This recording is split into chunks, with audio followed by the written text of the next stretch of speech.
you started at the North Face, you were less than a year before the pandemic hit. Talk me through the last 18 months. Like, what has it been like managing through that process? Because you're managing very large teams, very big budgets. It's in a fast moving environment. Talk me through what that was like the last year and a half. Yeah, I think challenging and interesting, are two words that come to mind. I think just to provide a little bit of context, the North Face moved their headquarters from Alameda in California, in the San Francisco in the Bay Area, to Denver a few months before the pandemic hit.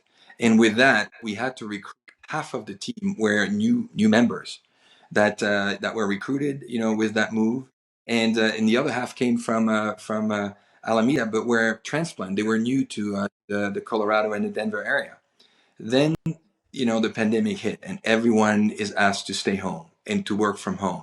Some of my teammates had been in the office for less than a week, so you had to not only onboard people to a new company, to sometimes a new industry, but also completely pivot and adapt to a situation that was very fluid. I think for us, what I will remember of the pandemic is a real test to the company's mission and values.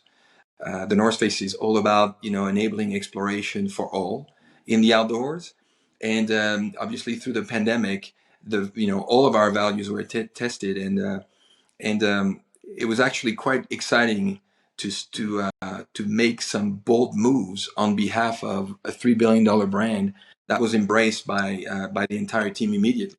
I think there's a few that obviously a lot of brands such as the North Face decided to support first responders in Mm-hmm. many ways. We Mm-hmm. took money. We did collaboration with partners like Supreme to raise funds.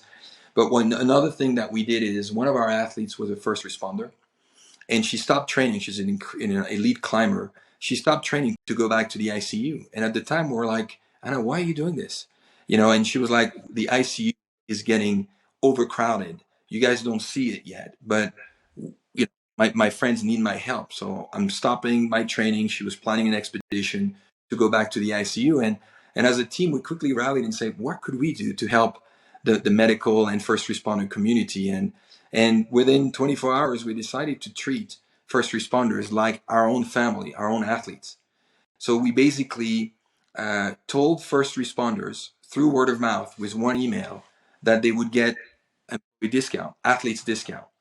And we recruited, and we the opportunity to serve over 1 million first responders in the US Whoa. through and support them. And obviously for us also, it was an incredible opportunity to recruit new consumer in our ecosystem, and now they're loyal members of the North Face Explore Pass family. So that was one example. I think another one was with all the civil unrest that we saw, we were the first brand to boycott Facebook and Instagram, at a time when we were not happy with how they were managing the platform.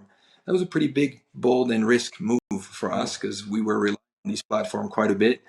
And the history there. We were one of the first global brands. 5,000 other global brands joined the movement. We had over 15 billion impressions just on that move that allowed us to speak to our values, and more importantly, it allowed us to get into a dialogue with Facebook to actually really work on meaningful progress, for their platform, and we're really pleased with the progress that have been made. So these are a couple of examples of what the pandemic was. Really lead with your values. And then on the team front, I think it was a rallying moment for existing teammates and new teammates to understand what the outdoors and what the North Face was about. But we also learned that we spend way too much time on Zoom. So we created what we call explore days. So days during the week, where people were not allowed to be on Zoom, so they could do their own work, their work, and frankly get outside as well. And frankly, the Zoom fatigue is not going away, unfortunately. So we constantly think about new ways to pick up the phone, send an email, and just try to live your life without just Zoom. I've definitely noticed it because my meetings used to be in person, right? Not on the computer, and I've noticed it with my eyes. Like it actually impacts like my vision. Like I'm just staring at the screen so much. for sure. Yeah, yeah. Yeah. It's I'm glad that you guys are doing that. That's we probably need to do a little bit more of it. We've kind of stuck with it and like, cameras on, the whole thing. But I think it might be time. I think it might be time to make some alterations there. I try to encourage phone calls as much as I can, for sure. Good old phone calls. The other thing that worked for us is turn your camera when you want. You don't have to. Yeah. Because like one of the feedback we got from our teammates is it's exhausting to feel like you're always on. Mm-hmm. And I think another thing that worked really well is twice we have 2 half days during the week Yep. that are free moments, no calls, no meetings, so that the team can frankly organize themselves, catch up, because we found ourselves being in Zoom for 6 to 9 hours a day, and then having to work later on to catch up on your own emails. And quickly we felt like that was really not healthy for the lifestyle that we're preaching. But it's a discipline that I think we need to continue to work on as we're not 100% back to the office. Well, particularly in, an environment and then with a brand like you have, right? Going back to this idea of values, the people that join a brand like the North Face, an outdoors brand, like they want to see people, they want to be active, they want to do things. They don't want to stare at a screen all day, every day, right? That's not in their DNA, I would imagine. And so, Absolutely. yeah, it makes a ton of sense. I'll tell you what's interesting about the pandemic is I think it completely shifted the perception of having to be in the office in order to be efficient. And it allowed a lot of our teammates to actually work from anywhere in the US and around the world. It's led to a new way to empower what we call exploration or adventure, outdoor adventure. I had teammates working and still working from Europe, others working, in Australia, others working in, remote places in the U.S. that where their family are from, or also, frankly, where there's the best powder in the wintertime or the best climbing or mountain biking in the summertime, and it's not affecting their performance at all.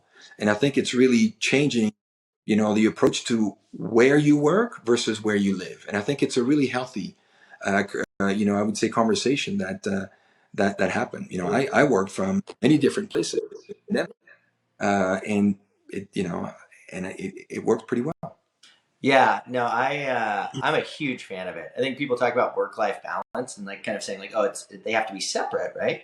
And I actually think they can be integrated, right? Like you can go on a beautiful hike in the morning and then you can take the call in the car, right? Like after, like you sit in the car and take your call after you've been out there. I mean, we've spent the last year and a half going between, my family's house, my wife's family's house, our house, just kind of hopping between the locations and traveling and it can be challenging at times, but it's the freedom. It's pretty fantastic.